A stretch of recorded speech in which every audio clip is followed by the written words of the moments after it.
Welcome everyone. In the last videos we are studying the geometry of the de Sitter universe and some properties of a de Sitter universe, that is motion of a test particle.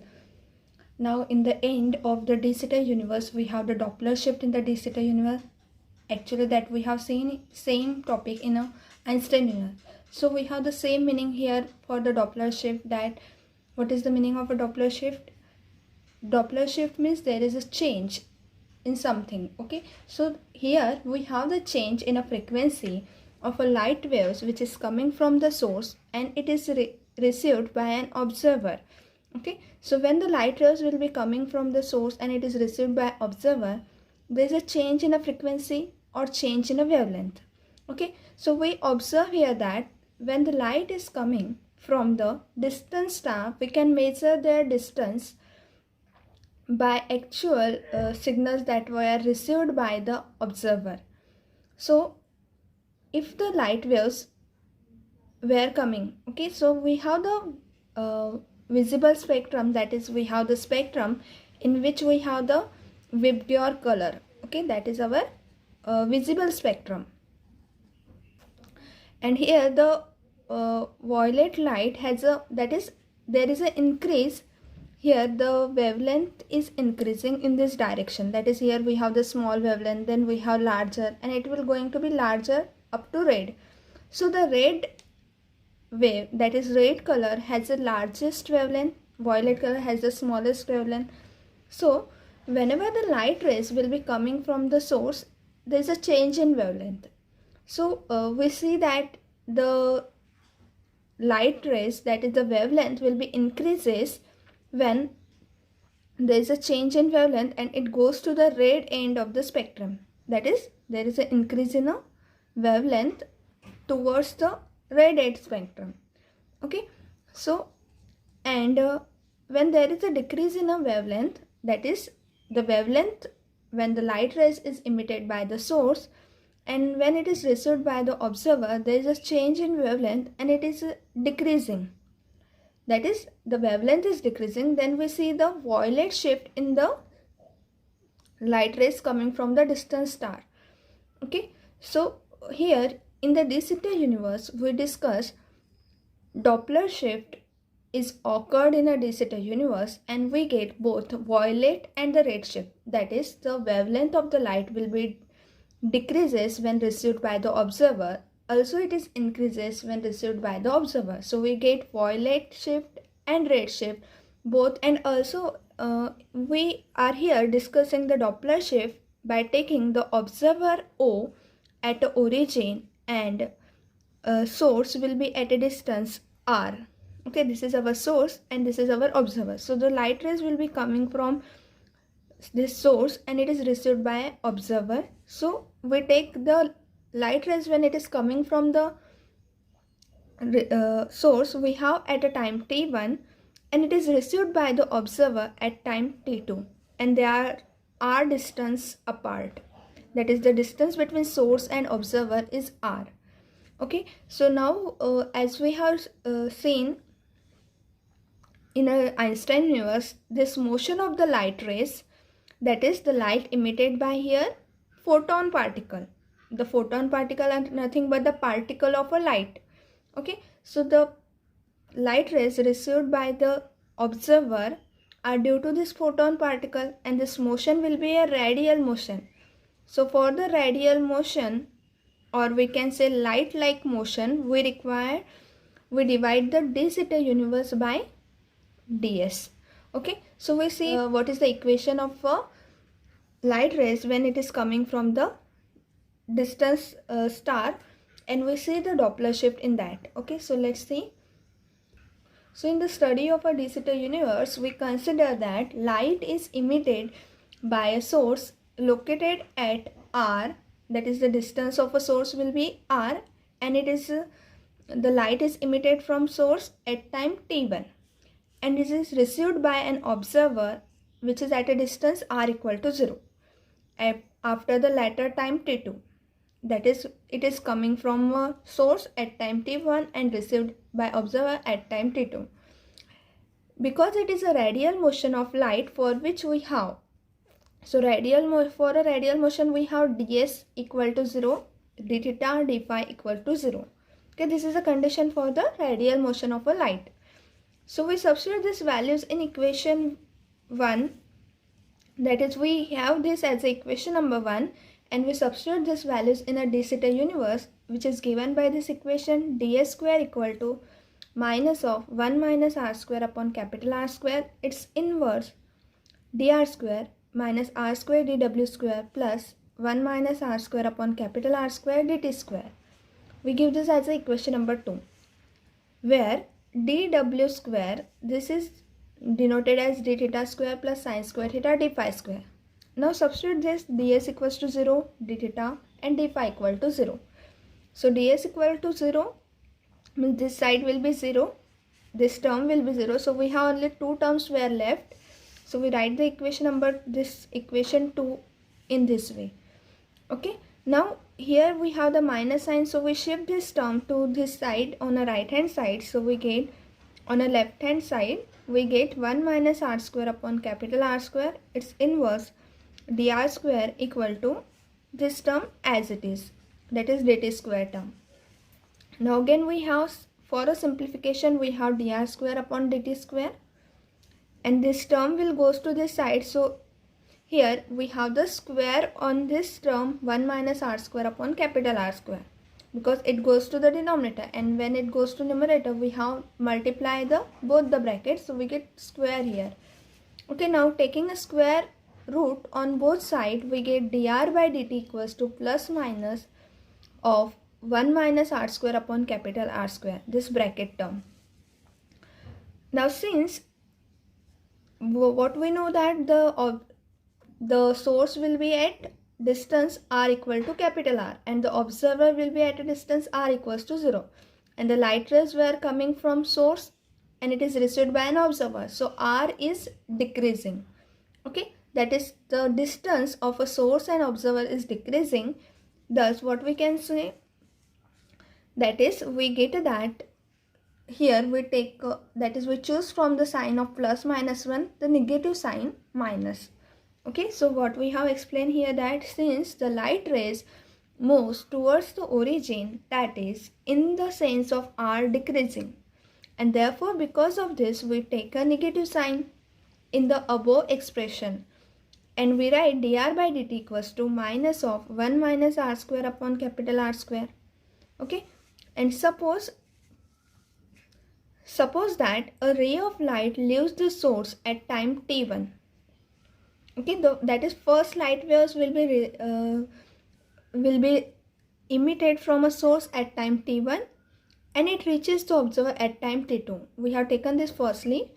Then above equation will give, that is we have to solve this equation, and for solving this equation we have to integrate this, and for integrating we take that our light waves were coming from, that is dt, where time is running from t1 to t2 and the distance will be running from r to r0, that is we have t1 to t2.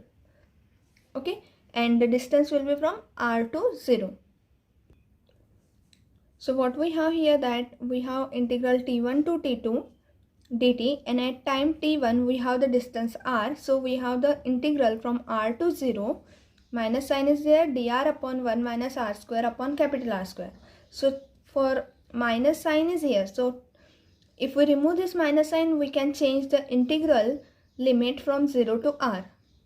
Okay, so the minus sign will be get cancelled, and the integral of dt will be t, and the limit will be from t1 to t2. This is our term dr upon 1 minus r square upon capital R square. Now if substitute we limit, we have t2 minus t1, and the integral will be as it is. So we are not able to calculate this integral directly, so we differentiate this term to obtain our relation for the redshift. Okay, so we have here differentiating this term, we get dt2 minus dt1, the differentiation of this term, and after differentiating we get that the integral and the differentiation will be cancelled out, and therefore we have this term 1 upon 1 minus r square upon capital R square as it is.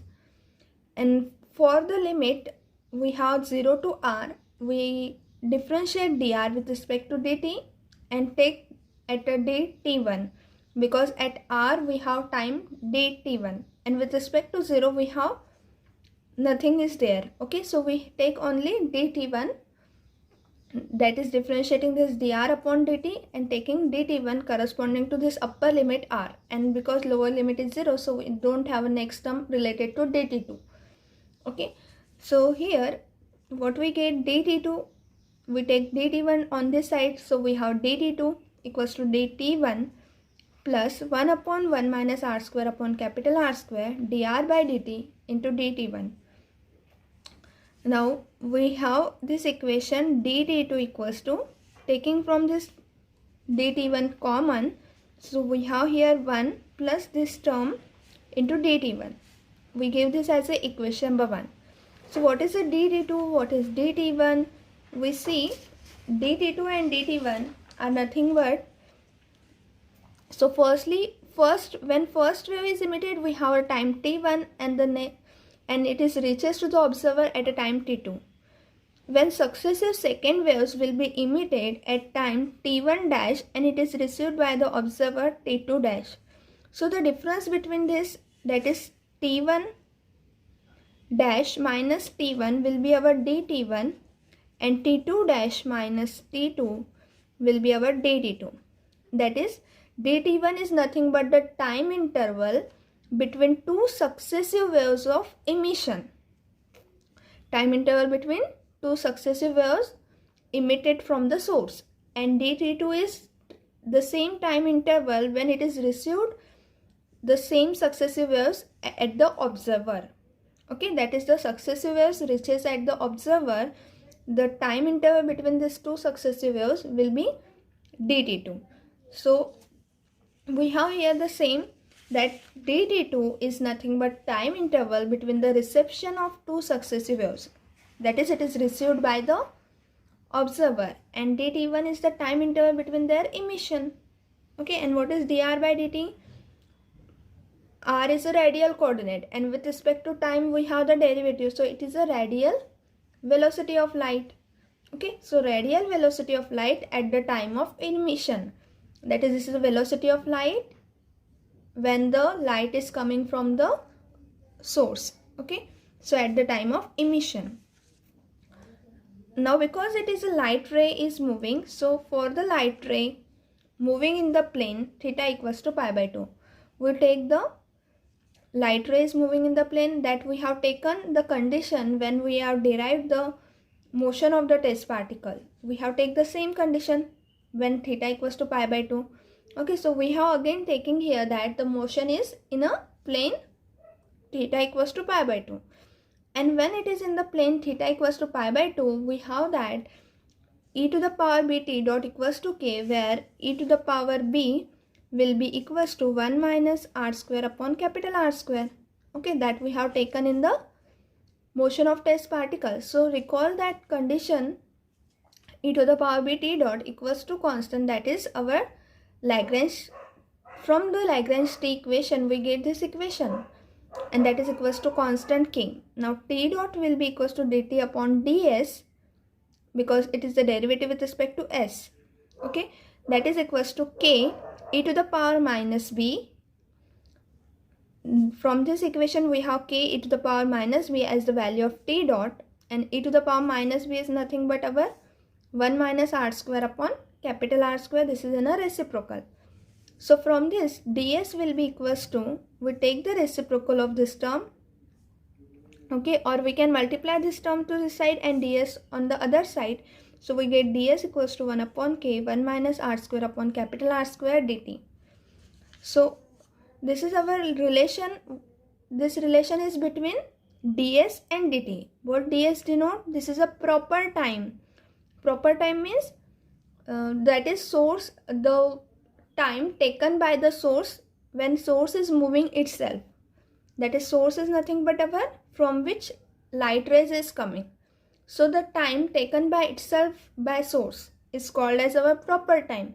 Okay, so ds, this is the time between a ds, relation between the proper time and the time taken by the emission of the waves.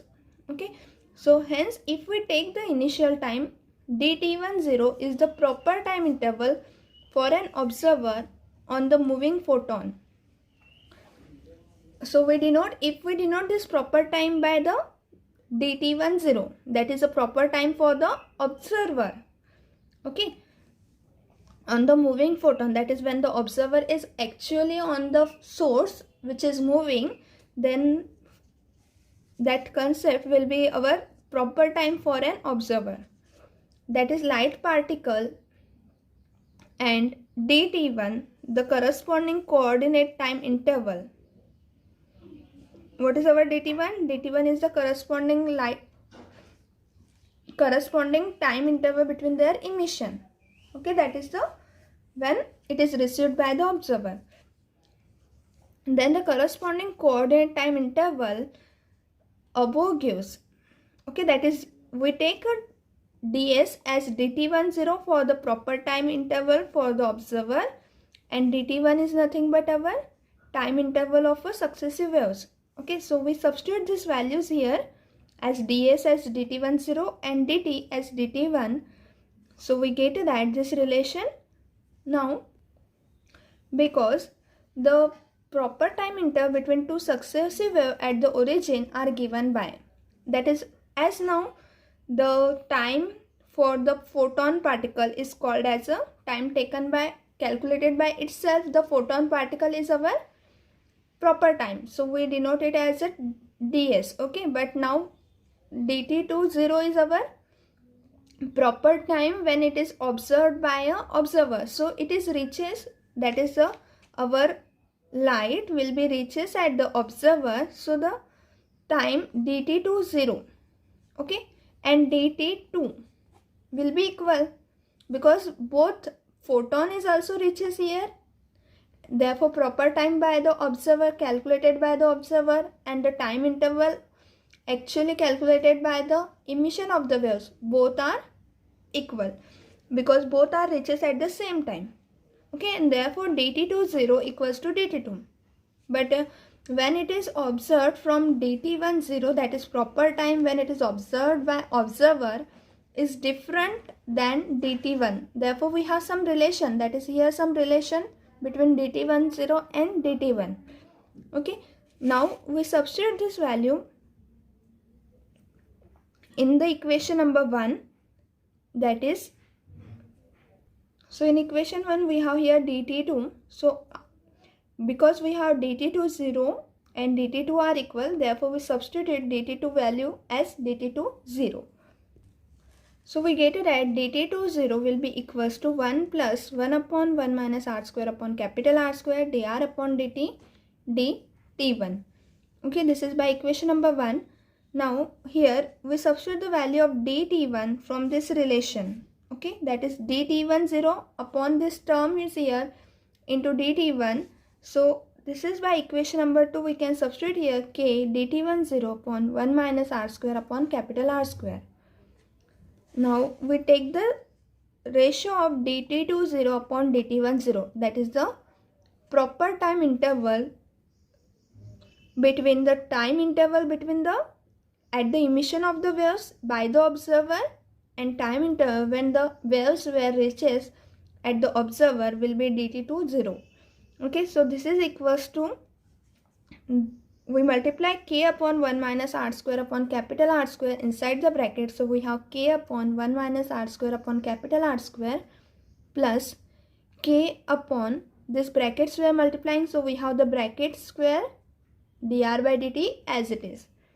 Okay, now we denote the shift in the wavelength will be d lambda, that is, if we denote d lambda as a shift in a wavelength measured at the origin, then so change in a wavelength, we are taking the ratio change in wavelength, that is change is lambda plus d lambda. Our original wavelength is lambda and the change will be small d lambda, so we take the ratio of these two. So this ratio of these two will nothing but our ratio of the time interval, because we know that frequency will be the reciprocal of the time and the lambda is depend on a frequency. So we have the change in a wavelength. This ratio will be same as dt2 0 upon dt1 0, and that is equals to k upon 1 minus r square upon capital R square, plus that is the same relation, k upon 1 minus r square upon capital R square dr by dt. Okay, since as we know that k is positive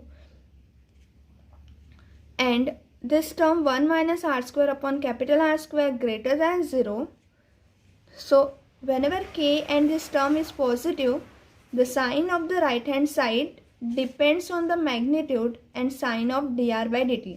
That is, this term will be positive, this is positive, so the sign of this term will be depend on only this ratio, that is velocity of the light particle. Okay, so velocity of the light particle, if it is positive, then the right hand side of the equation 3 will be positive. Okay, that is, all the terms were positive here, and therefore all the terms were positive, then lambda plus d lambda upon lambda, this term will be positive. So whenever the change in wavelength is positive, that is, the wavelength of the light emitted from the source is increases. So it will be shift towards the red end of the spectrum, and therefore we call this as a red shift. Okay, and when the velocity of light will be negative, we have the change in a wavelength, that is lambda plus d lambda upon lambda is either greater than 0 or lesser than 0, depending on the, because here is a plus sign, so this term is positive, and dr upon dt, this term is negative. So the difference between that, okay, so difference between that may be positive, may be negative. So it may be positive or it may be negative. So whenever it is greater than 0, we have the red shift, that is, the wavelength is shifted toward the red end of the spectrum, that is, the wavelength is increases, and when this ratio is negative, that is, the wavelength is decreases. So wavelength is decreases, it means that it is shifted toward the smaller wavelength, and therefore it is called as a violet shift.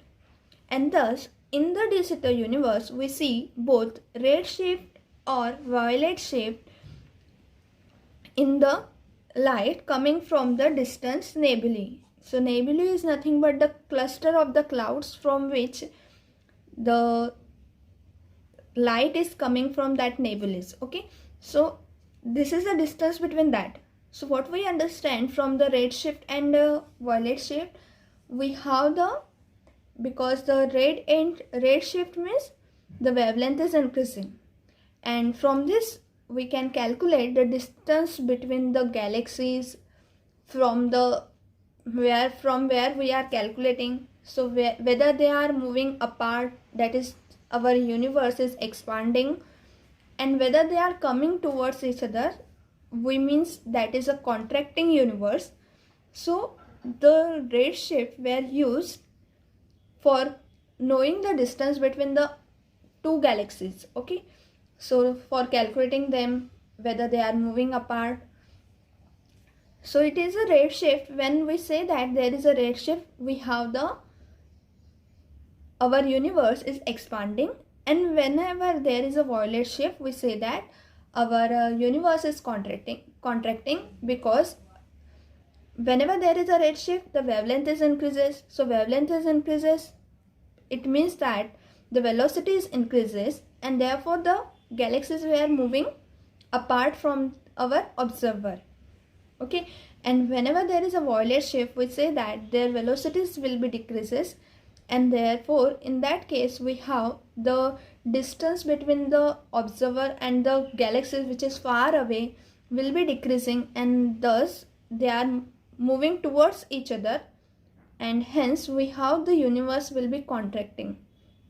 Okay, so there are two conditions for red shift and violet shift, is that when we have a red shift, we have the expanding universe, and we have the violet shift, then we have the contracting universe. This where the concept where deals with the expansion of our universe. Okay, so that we conclude here now with the topic of a Doppler shift in the universe, and in the last topic we will discuss the comparison of a Einstein universe and de Sitter universe with the actual universe. That is the drawbacks of a Einstein universe. What are the drawbacks of a de Sitter universe? What we can see in a de Sitter universe and Einstein universe.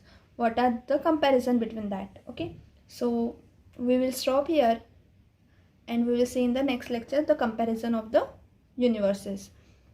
Thank you everyone.